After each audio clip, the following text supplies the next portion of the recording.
ములుగు జిల్లా తాడువాయి మండలంలో మరొక టూరిజం ప్రాంతాన్ని పరిశీలించారు మంత్రి సీతక్క. ఎత్తైన కొండలు, చుట్టూ అడవి మధ్యలో జలపాతం, ఆ పక్కన ఉన్న బ్లాక్బెర్రీ ప్రాంతాన్ని ఆస్వాదించడం కోసం పర్యాటకులు ఇక్కడికి చేరుకొని ఆహ్లాదకరమైన వాతావరణంలో గడపవచ్చని తెలిపారు. కొద్ది రోజుల్లోనే ఈ ప్రాంతంలో టూరిస్టుల కోసం మౌలిక వసతులు కల్పిస్తామన్నారు. ఇక్కడ ఉన్న ప్రకృతి అందాలను చూసి ఎంతో ఆనందం వ్యక్తం చేశారు సీతక్క. బ్లాక్బెర్రీలో ఇప్పుడు మనం 7:30 ప్రాంతంలో 7:20 ప్రాంతంలో ఇక్కడికి రావడం జరిగింది.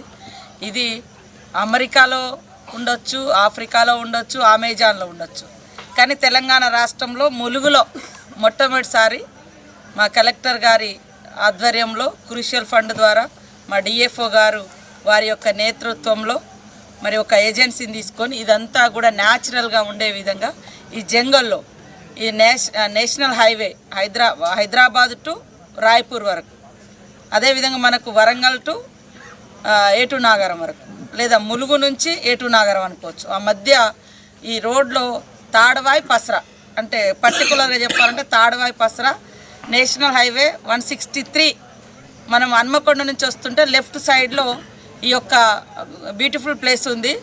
ఇక్కడ చుట్టూ వాగు ఉంటుంది. వాగు మధ్య ఇవాళ మనం ఇదంతా కూడా ఏర్పాటు చేసుకోవడం జరిగింది.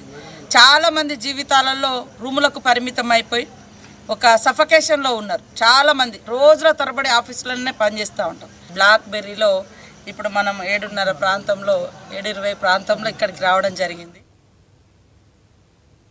అనంతపురం